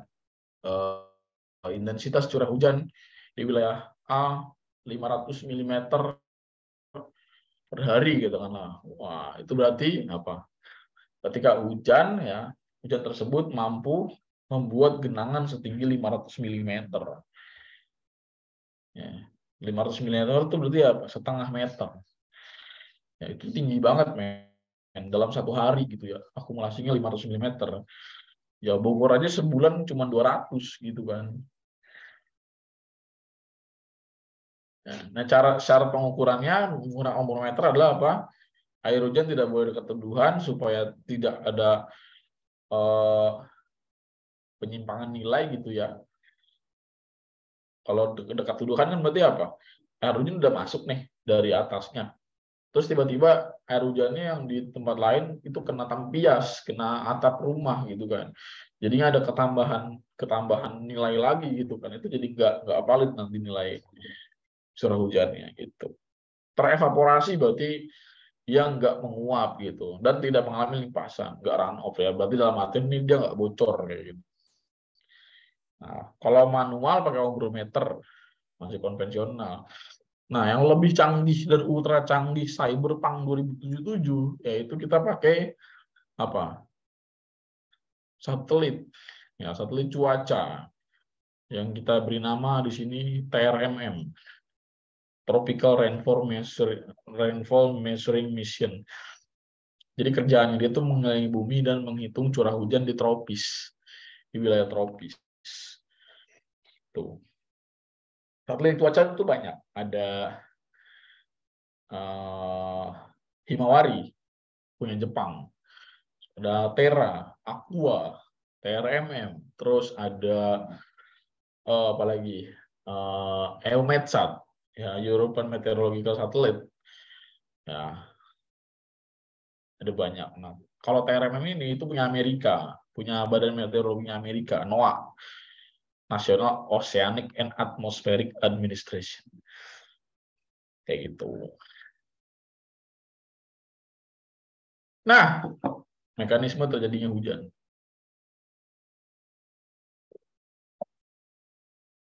Jadi hujan itu ada 3 jenis. Nah, ada hujan konvektif, ada hujan orografis, ada hujan front gitu ya. Nah, ini yang akan gue bahas di pertama kali ini adalah hujan konvektif, atau mungkin Iben atau Dela pernah menjelaskan, tapi bahasanya adalah hujan zenital. Ya, gue lebih senang menyebutnya konvektif. Ya, karena memang melalui proses konveksi massa udara ke atas, gitu ya. Nah, cara terbentuknya awan itu ada 3, ada pengangkatan massa udara, ya. Adanya massa udara, ya. Jadi massa udara itu ada karena adanya apa? Ya, karena adanya ini nih, heated air rises and cools, ya. Jadi air yang ada udara yang ada di permukaan itu dipanaskan dan rises gitu kan, naik gitu. Itu naik itu karena naik itu kan di syarat kedua ya, adanya media pengangkatan, berarti dia naik gitu. Melalui apa? Convection gitu kan, konveksi ya, proses konveksi. Lalu kemudian melewati garis putus-putus ini yang kita sebut sebagai apa? Level of condensation gitu kan, atau adanya inti kondensasi. Jadi di sini level atau ketinggian di mana kondensasi itu terjadi. Jadi massa udara itu kan tadi gue bilang ya, dia mengembang dan mengeluarkan atau membuang suhu yang ada di dalamnya sehingga suhunya turun. Gitu kan. Jadi uap air ya, yang ada di parsial udara tersebut ya itu akan menempel dengan apa? Dengan si inti kondensasinya yang berupa aerosol atau debu gitu ya, atau partikel garam juga bisa. Kalau uap air kan kalau suhunya turun dia bakalan nempel ke benda di sekitarnya. Dalam hal ini dia nempel ke siapa? Ke inti kondensasi. Ya, contoh di kehidupan sehari-hari mungkin ketika kalian ke wilayah puncak gitu ya. Ketika pagi hari uap air nempel semua di jendela. Ya sama gitu. Ya gitu. Nah, kemudian ya, uprising air currents gitu ya. Harus naik gitu ya. Harus udara naik ke atas gitu ya. Nah, ini membentuk apa? Awan cumulonimbus gitu. Ini kita perumpamaan aja bagaimana awan cumulonimbus bisa terbentuk gitu ya. Nah, lalu kemudian cooler dense air sinks gitu ya, denser air sinking gitu, atau apa, ketika mendingin gitu ya udara akan berat gitu ya, ketika berat dia akan kemana, ke bawah lagi gitu, terus panas di bawah dipanasin lagi gitu ya. Tuh cooler denser air replaces rising air gitu. Jadi udara yang padat dan lebih padat ya, lebih dense ya, itu dia mendingin, ya, dan replaces gitu, menggantikan siapa? Rising air atau udara yang naik gitu. Jadi siklus ini akan terus menerus gitu. Tapi ada tapinya. Awan cumulonimbus itu punya sifat pergerakan udaranya itu turbulen atau beracak, ya. Turbulensi, mungkin kalian sering dengar gitu ya istilah turbulensi. Turbulensi itu ya jenis gerakan fluida atau massa udara yang dia itu acak, nggak beraturan gitu, karena saking cepatnya proses konveksi gitu. Makanya ini adalah musuh terbesar para pilot, yaitu awan cumulonimbus. Gue waktu pulang dari Bali kemarin tuh, pilotnya itu udah ngumumin gitu kan, mohon maaf kalau penerbangan kita kurang nyaman karena kita akan melalui cuaca yang kurang baik. Aduh anjir, langsung tobat juga gue hari itu. Langsung istighfar. Itu baru pertama kali padahal gue naik pesawat.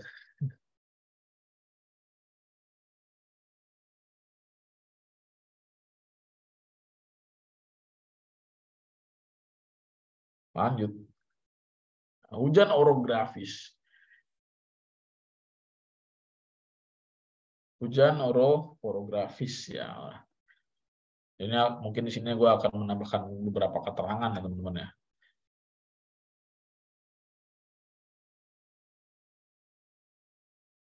Ya. Ya, di sini hujan orografis ya. Ya. Apa sih hujan orografis? Jadi hujan orografis itu adalah hujan yang terjadi di sekitar pegunungan. Ya. Di sini gue tambahkan ya, hujan yang terjadi di daerah sekitar pegunungan. Ya. Nah, terus di sini gue tambahkan lagi ya, massa udara dipaksa naik ke ketinggian karena adanya bentuk morfologi bukit atau gunung itu. Nah, jadi kita lihat nih ya teman-teman ya prosesnya.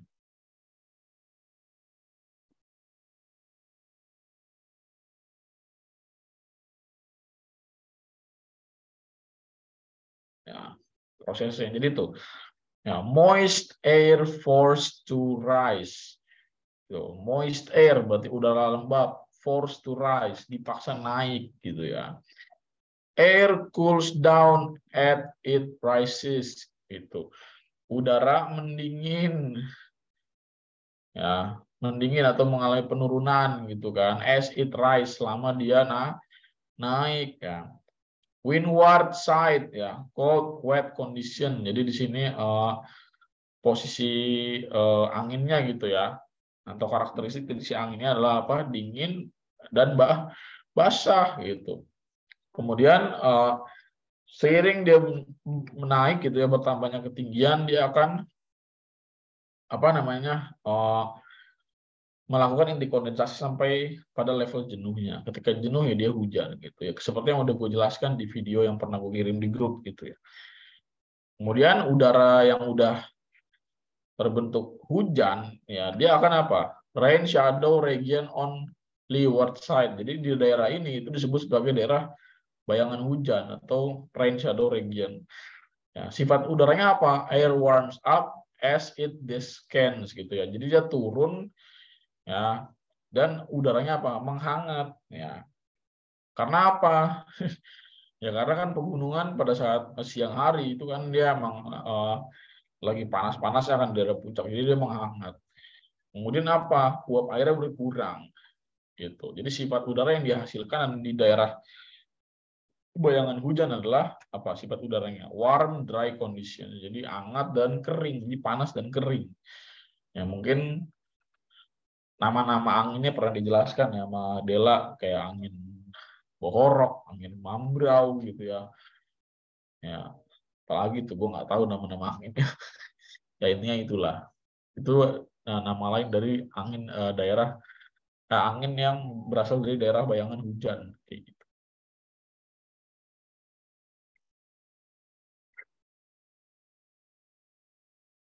Lalu kemudian hujan front. Nah, hujan front ya kita mungkin ini dulu ya, berkenalan dengan istilah front. Ya, front itu batas antara dua massa udara yang karakteristik beda. Karakteristik apa? Suhu. Ya, suhunya beda. Front ini biasanya terjadi di mana? Di negara-negara subtropis atau di mid latitude ya, atau di negara dengan lintang rendah. Menengah, sorry. Negara-negara lintang menengah itu dia punya ciri-ciri udara yang unik, teman-teman. Jadi dia dalam satu wilayah yaitu ada tempat yang punya batas suhunya tuh sangat-sangat jelas gitu ya perbedaannya di ketinggian tertentu gitu ya. Nah, jadi akan menciptakan sebuah daerah yang disebut sebagai front. Jadi ada front. Front itu ada dua, ada yang hangat, ada yang dingin. Ya, jadi front hangat terbentuk dari apa? Dari massa udara yang dipaksa naik ke atas. Ya, oleh siapa? Oleh udara dingin di bawahnya, kayak gitu. Ya, jadi apa namanya? Dalam kasus front panas, ya, jadi angin yang bersifat panasnya ini yang bergerak ke atas dengan sendirinya. Sedangkan pada front dingin atau cold front yang bergerak adalah apa? Front dinginnya, ya, atau angin yang bersifat dinginnya ini yang bergerak. Nah, udara panas yang tadinya lagi antang itu dipaksa didorong ke kanan gitu ya. Ketika didorong dia naik ke atas, lalu berkondensasi di atas dan turunlah hujan. Nah, karena di sini suhunya sangat dingin, ya kan? Nah, udara jadi cepat membeku atau membentuk apa? Kristal salju. Jadi salju itu makanya terjadi di wilayah subtropis ya, karena hasil dari apa? Hujan front ini. Gitu ya. Ini ada prosesnya di atas satu ya. Warm air forced to rise over cold air. Jadi ini menjelaskan tentang cold front ya. Jadi ini cold front yang putus-putus gitu ya. Dia berkondensasi gitu ya. Membentuk formasi awan, kemudian condensation occurs ya. Condensation terbentuk ya secara cepat ya di sepanjang wilayah front ya. Ya, dengan apa? Greater temperature difference, dengan perbedaan suhu yang sangat ekstrim antara cold front dengan udara panasnya. Gitu. Jadi cepat berkondensasi. Ya. Ya, terus konsekuensinya apa? Heavy rainfalls along front. Jadi curah hujannya sangat tinggi di sepanjang front kayak gitu. Ntar ya gue ngambil minum lagi ya. Tenggorokan gue sakit banget. Ngomong mulu.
Woi, siapa ini yang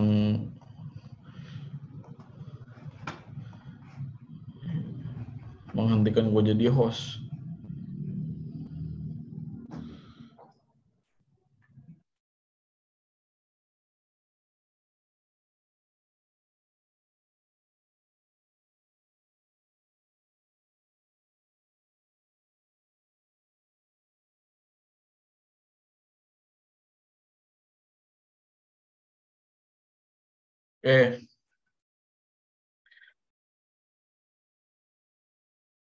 Nah, ini dia tadi yang ditanyakan mungkin ya, proses terjadinya hujan es gitu ya.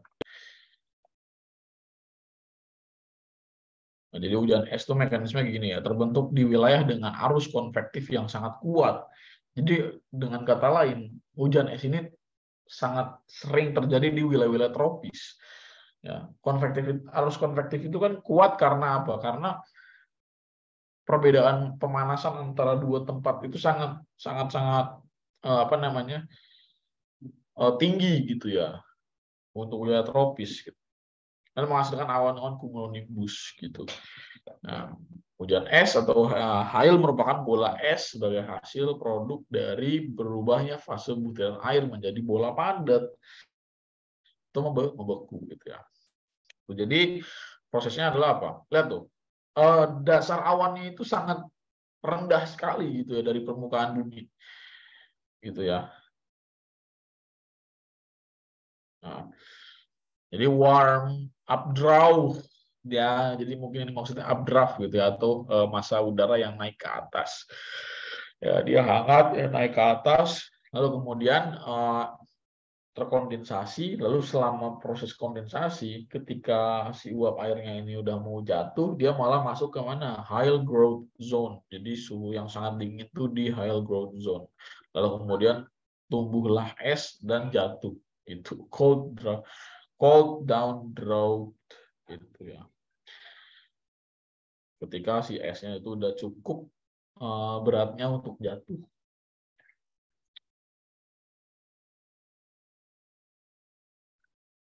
Ya, hail forms and grows larger before falling.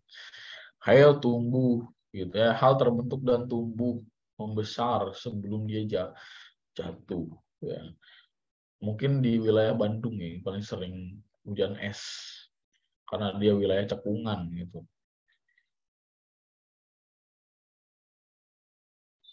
Nah, sekarang kita ke iklim. Asa kalau berani mukanya tunjukin.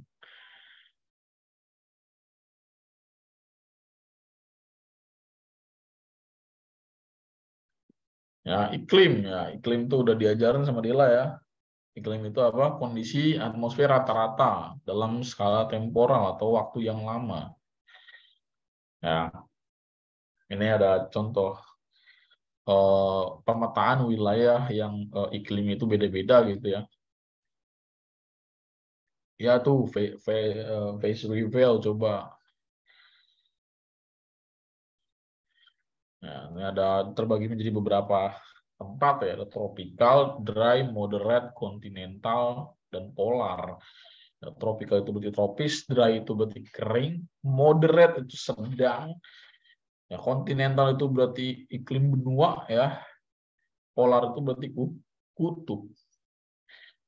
Itu. Nah,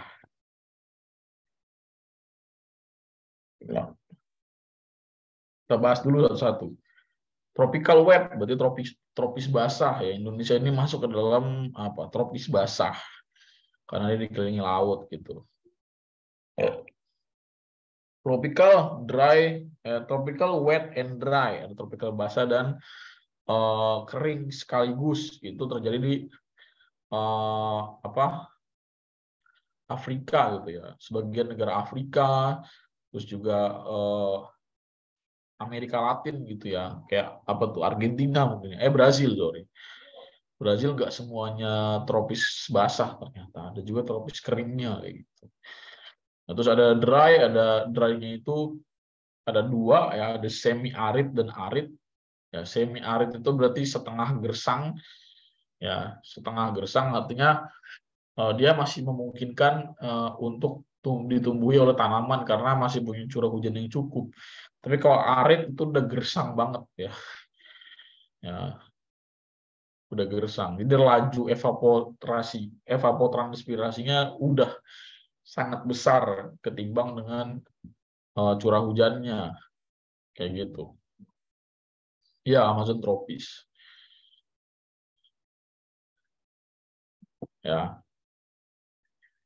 Terus moderat tuh ada Mediterranean itu di apa? Kayak Spanyol, Italia itu negara-negara Mediterranean gitu ya. Humid subtropikal, jadi subtropikalnya itu lembab. Ada di mana? Ada di kayak apa tuh? Sebagian wilayah Cina, ya, Vietnam, Jepang, Korea. Terus ada subarktik ya, subarktik itu jelas ya, Rusia dan Kanada, Alaska. Ya, terus tundra ya, ini udah masuk ke wilayah masuk ke kajian apa jenis-jenis ketutupan lahan ya, itu gue nggak terlalu paham. Iben mungkin yang paham ya. Nah kemudian si iklim ini siapa sih yang mengendalikan gitu kan? Yang jelas yang paling utama apa adanya ini apa pergerakan massa udara ya di tropis gitu ya. Di tropis di ini di apa di atmosfer di troposfer ya. Ya dikenal dengan namanya 3 sel ya. 3 sel itu sirkulasi udara global. Nah, sirkulasi udara global ini berperan dalam distribusi uap air, berperan dalam distribusi energi ya atau suhu ke seluruh wilayah di lintang yang berbeda. Ya. Nah, ada Hadley cell. Hadley cell itu sirkulasi udara dari 0 sampai 30.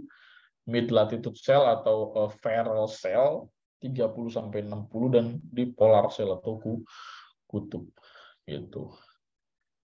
Nah, terus ini juga ada pergerakan anginnya jelas gitu ya teman-teman ya, yang panah putih ya. Kalau kita pakai apa namanya hukum Buys-Ballot ya, katanya apa?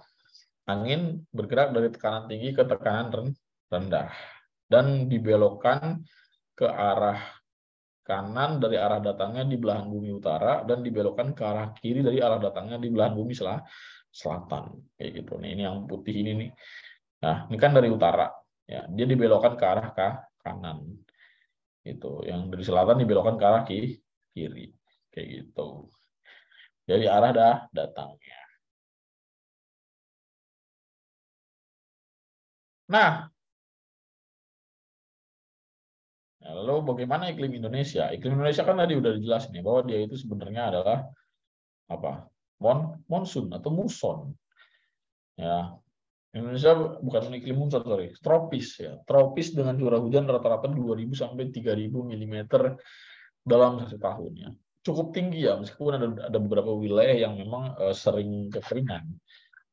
Suhu rata-rata tahunnya 27, kelembaban tahunannya 60 sampai 90. Siapa yang menentukan atau siapa yang menjadi penyebab utama dari perbedaan iklim? Atau bagaimana iklim Indonesia diatur itu berdasarkan pegerak semu tahunan matahari. Ya, kita perhatikan di sini pada saat bulan Desember, teman-teman ya.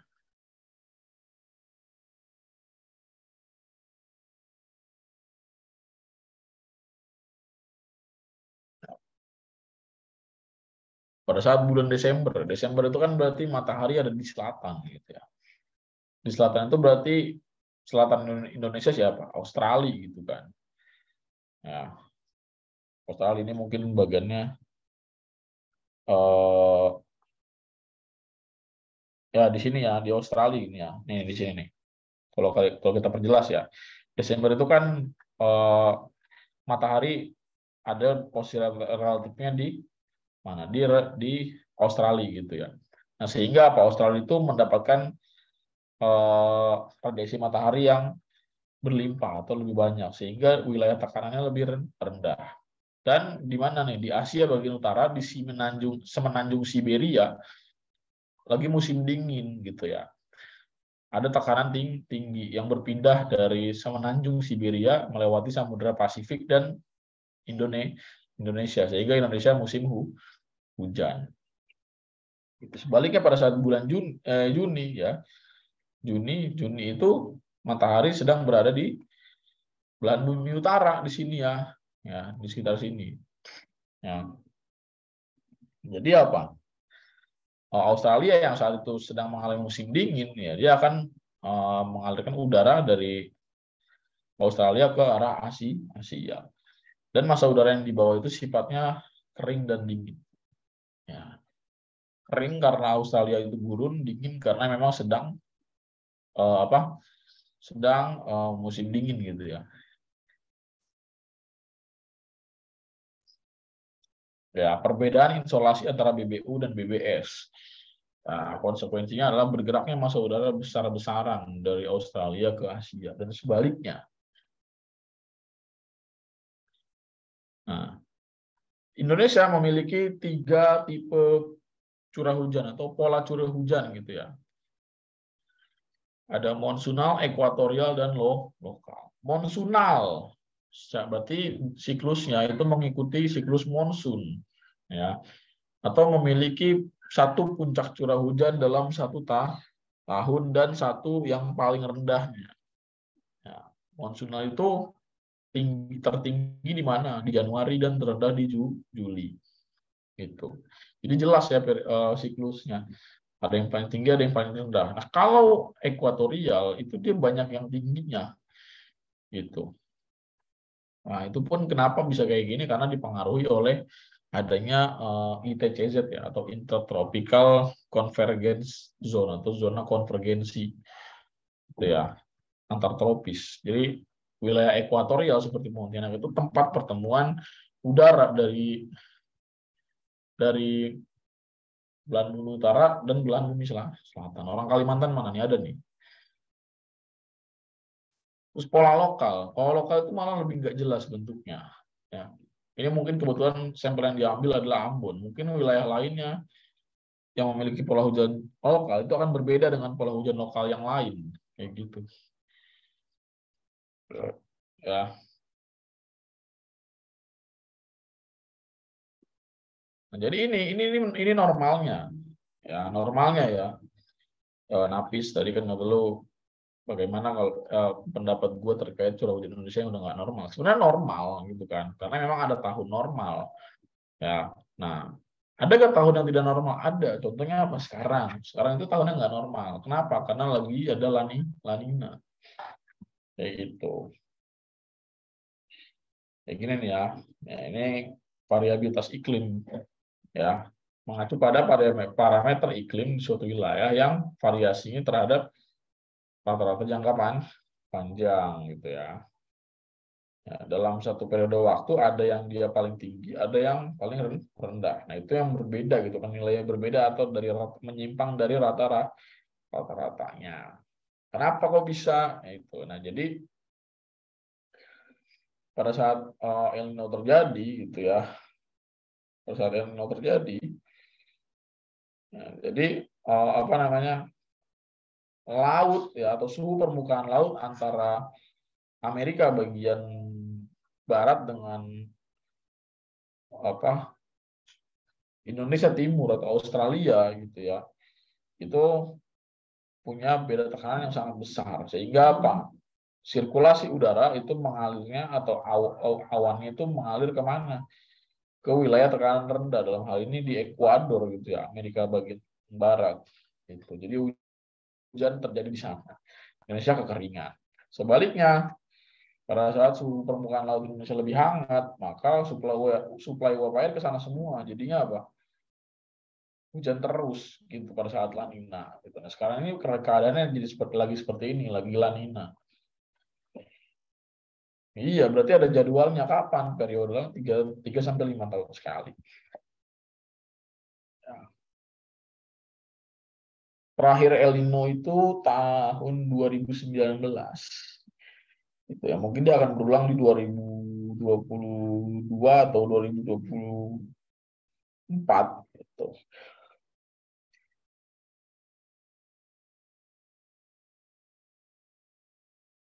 Nah, ada lagi IOD, Indian Ocean Dipole. Mekanismenya sama kayak El Nino dan La Nina gitu ya. Jadi perbedaan pemanasan antara dua tempat. Kalau El Nino dan La Nina itu di Pasifik, kalau Indian Ocean Dipole itu di mana? Di Samudra Hindia. Ya. Jadi pada saat fase positif ya, fase positif ya, Indonesia defisit uap air terutama di wilayah Sumatera. Sedangkan pada saat fase negatif,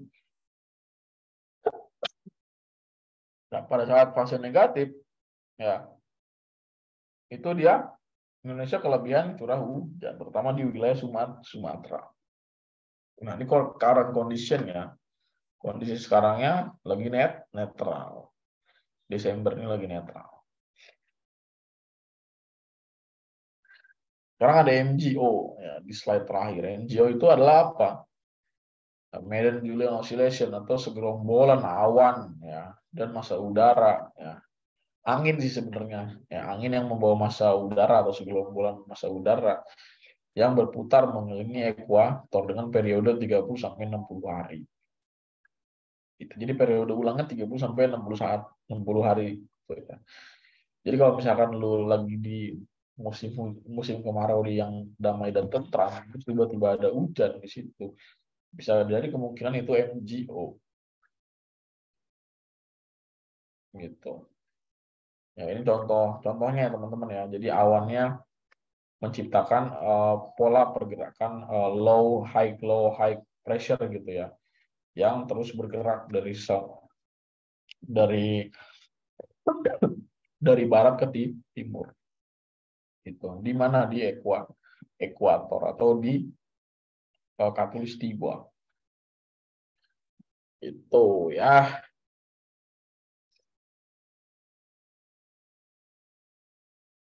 Oke, ada pertanyaan?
Ya udah, kalau nggak ada, kita akhiri dulu ya. Nanti akan mungkin dilanjut lagi entah kapan. Ya, sampai bertemu lagi di kesempatan berikutnya teman-teman. Makasih Bye Kak bye. Isal. Makasih Kak Makasih, Isal. Bye-bye. Yo, jangan. Bye-bye. Makasih Kak. Iya, ini kenapa ini? Lah.